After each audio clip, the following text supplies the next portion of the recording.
Man transforms desert cave into gorgeous 5,700 sq feet home and gives a peek inside. If you were to think of someone living in a cave, perhaps a prehistoric caveman might come to mind. Believe it or not though, a cave can actually be transformed into a very cool dwelling, perfect for modern times. Grant Johnson is someone who really does live in a cave, and he's anything but stuck in the past. In fact, his off-the-grid desert abode is over 5,000 square feet of hugely impressive craftsmanship, complete with a music studio and modern decor. Let's head to the desert. Johnson moved to Utah in his 20s and bought a large piece of land. Eventually, the area would become a national monument, but his parcel is an inholding, which keeps it private and allowed him to develop it as he saw fit. And while the massive cave house he spent 20 years building is off the grid, he found a way to give it running water and electricity for all of the modern creature comforts. You can even rent a private room inside the compound on Airbnb. One renter gushed about their experience. "There is nowhere on earth quite like the Boulder House. It is one of the wonders of the modern world, a fully functional, modernized house carved into a giant boulder." The drove across the stream to get to it was harmless, but thrilling. The horses and cows surrounding the place were charming, and the views in every direction magnificent. Don't miss your chance to stay here. An appreciation for the wilderness. At 17, Johnson moved to Moab for school. While getting his education, he also got into hiking and worked in the town's mines when he wasn't in school. But it didn't take long for him to appreciate nature to town life. "I got involved in stabilizing Indian ruins, and I got more and more into the wilderness. And then I didn't see any news. Didn't read anything.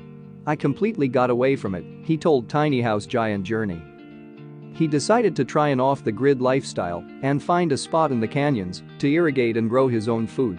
The result was his sprawling cave home, one that he no doubt would not have pictured decades ago. Getting started, he didn't just need minor equipment to make this happen, he needed dynamite. And at first, he doubted his ability to pull together the materials and make the space livable. Nevertheless, he went for it. But the process wasn't a quick one. "I started blasting in '95, blasted a little tunnel here first. From the first blast I was committed, and then it was like 8 winters probably of blasting. When he was done blasting, the property sat largely unused for a few years while he decided what he wanted to make of it and pull together the funds. I didn't know what I wanted. You know, how I wanted to finish it. Piecing it together, for a cave, there certainly is a lot of light in this dwelling. And that's because Johnson managed to blast holes for windows, reinforce them with steel, and then add glass to create windows with an epic view."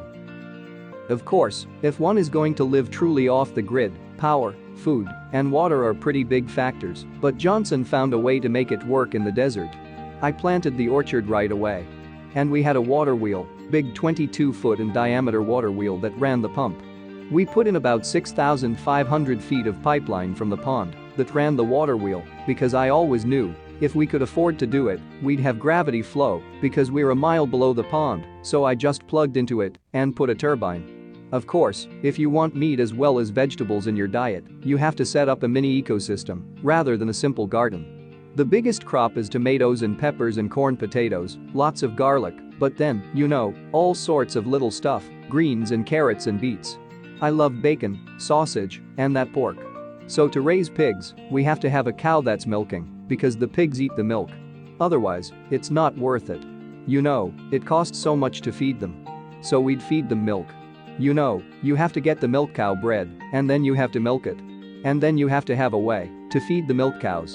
And so that's what all these fields are for, is feeding the animals, the horses, and the cows," he explained. Transforming it into a home, 20 years later, the land is beautiful and sustainable, and Johnson loves his home and his lifestyle. The only problem is that the house is so big. That's why he rents it out to guests, and it's a great way to meet new people. People get inspired by it. "I didn't expect that so much." And it really is the case. You may never think of a cave the same way after seeing this uniquely gorgeous home.